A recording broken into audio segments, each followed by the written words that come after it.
రండమ్మా కాఫీ తాదు కానీ కూర్చోండమ్మా. ఏంటి స్వామి ఇతను? చాలా మంచోడమ్మా, మెగాస్టార్ సినిమాలు చూసిన వాళ్ళు అయిపోతాడు. స్వామి అమ్మా ఈ కాఫీ నేను ఎక్కడో తాగాను. మేడంకి స్పెషల్ కాఫీయా? ఏయ్, కూర్చో. పద మేడం మందులు రాసుకో చూచి. Thank you. పద కూర్చో.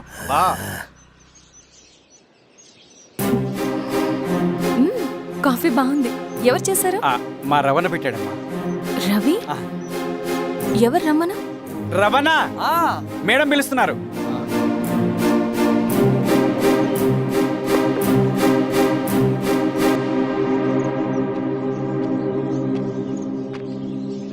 ఇతనే రవణ. శిరీష మీరా? రవి నువ్వేంటి ఇక్కడ? కాఫీ బాగుందా? చాలా. అది కాదు రవి, నువ్వు ఇక్కడ. ఈ హోటల్ మనోల్దే. మన ఫ్రెండ్స్ అందరు బాగున్నారా? చాలా బాగున్నారు. అవును మీరేంటి? ఏమైందన్నా? అన్నా స్వామి త్వరగా కారుదా. జాగ్రత్త అన్నా, త్వరగా పట్టింది అన్నా. త్వరగా పోనీ.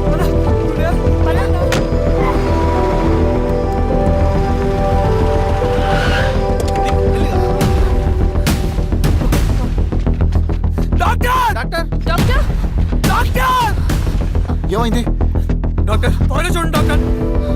లోపలికి తీసుకురండి.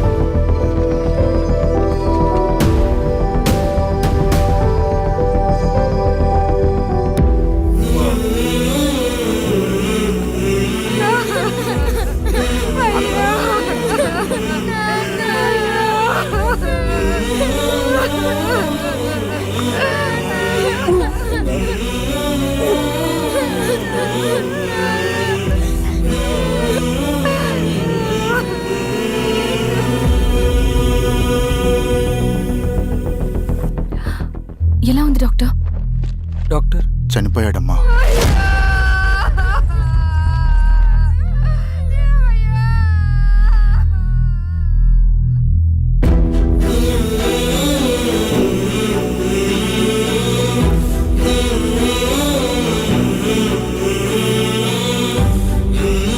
ఆ పేపర్స్ ఏంటి రవి?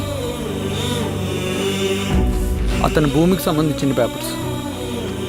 ఒక సంవత్సరం నుంచి ఈ పేపర్స్ పట్టుకుని ప్రతిరోజు ఎంఆర్ ఆఫీస్ చుట్టూ తిరిగేవాడు. భూమిని తాకట్టు పెట్టి అప్పు తీసుకున్న పాపానికి టైంకి వడ్డీ కట్టలేదని అప్పిచ్చిన ఆ దొర ఎంఆర్ఓ ఆఫీస్లో లంచం ఇచ్చి భూమిని తన పేరు మీద రాయించుకున్నాడు.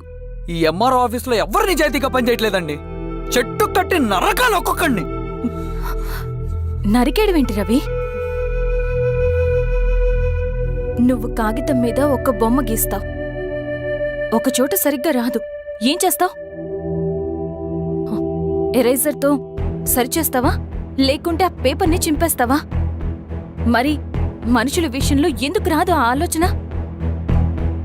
తప్పు చేసిన ప్రతి ఒక్కరిని నరుక్కుంటూ పోతే చివరికి మిగిలేది మనుషులు కాదు, శవాలు.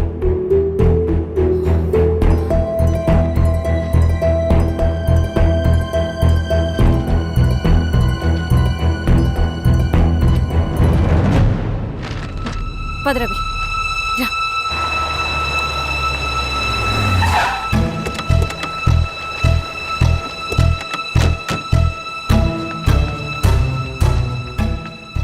పానుకోటి నర్సయ్య ల్యాండ్ ఎవరు చూస్తున్నారు? మీరెవరు? ఇదిగోండి అప్లికేషన్. ఇది డిస్ప్యూట్ ల్యాండ్, ఎవడేం చేయలేడు. నీ నిర్లక్ష్యం, నీ లెక్కలేనితనం వల్ల ఒక నిండు ప్రాణం పోయింది. ఒక కుటుంబమే రోడ్డు మీద పడింది తెలుసా? ఏంటమ్మా గొడవ?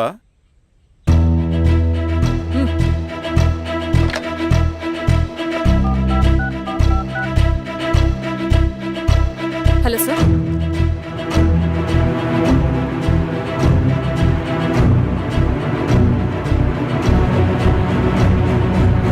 Okay sir. You are dismissed. Peon, నేను ఒక పేపర్ ఇస్తాను, అది కలెక్టర్ గారికి ఫ్యాక్స్ చేయి. అలాగే మేడం. ఎవరమ్మా మీరు? ఈ ఊరికి కొత్తగా వచ్చిన ఎంఆర్ఓ.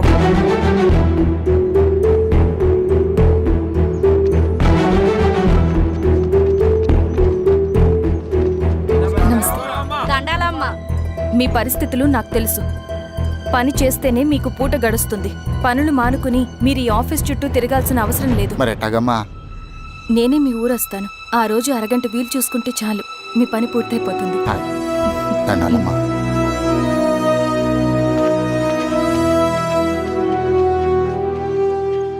ఎన్నిసార్లు తుడుచుకున్నా పోతాయి, కానీ వీళ్ళ నిర్లక్ష్యంతో పేదవాళ్ల ప్రాణాలే పోతున్నాయి.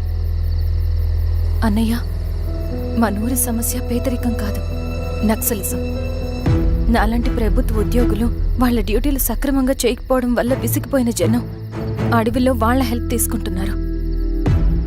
ఒక వ్యవస్థ ఇక్కడ సరిగ్గా పనిచేయనందుకే మరో వ్యవస్థ అక్కడ పుట్టింది. అందుకే నా పన్నం చేయనివ్వండి. స్నానం చేసి రండి, భోజనం చేద్దాం.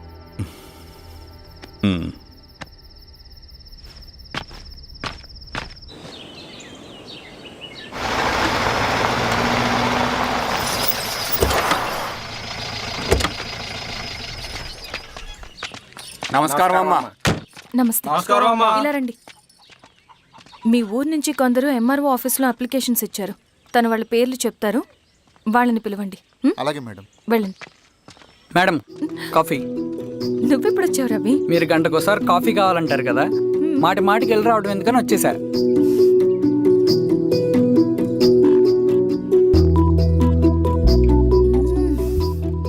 రవి, ఈ కాఫీ కోసమైనా నిన్ను పెళ్లి చేసుకోవచ్చు.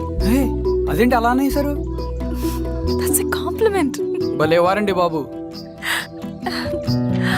దండాలమ్మా. నమస్తే. ఇలా ఇవ్వండి. చెప్పండి, మీ సమస్యలేంటో. పేరు తలుపుల వీరాంజనేయులు. ఉన్నది 3 ఎకరాల పొలం. చిన్నుపాటి ధనుంజయరావు అనే మహానుభావుడు అందులో 2.5 ఎకరాల భూమిని తన పేరు మీద రాయించుకున్నాడు. అడిగితే నీ దిక్కున్న చోటు చెప్పుకోమన్నాడు. దిక్కులేనాడు కాబట్టి 1/2 ఎకరం భూమి మీదే పెద్ద కుటుంబాన్ని నెట్టుకొస్తున్నాడు. అవునమ్మగారు, ఆ పొలం ఎలాగైనా తిరిగిప్పించేయండి అమ్మగారు. ఆ పొలం కోసం 3 సంవత్సరాల నుంచి తిరుగుతున్నాను అమ్మగారు.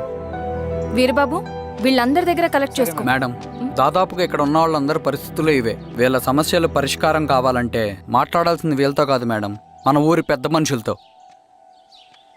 ఆహా. ఇందు మూలంగా 50 మంది గ్రామ ప్రజలకి తెలియజేయదేవనగా శ్రీరామగిరి గ్రామ పంచాయతీ మోతుబరి రైతులు, సన్న చిన్నకారు రైతులందరూ రేపు ఉదయం 10 గంటలకి ఎంఆర్ఓ ఆఫీస్ దగ్గరికి రావాలా.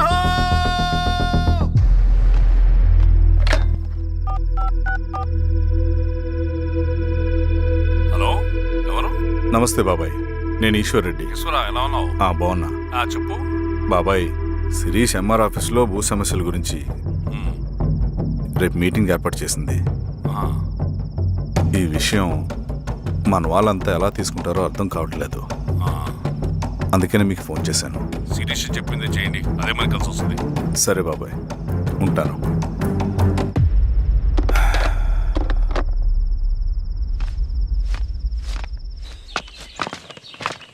నమస్తే మేడం. నమస్తే అమ్మా.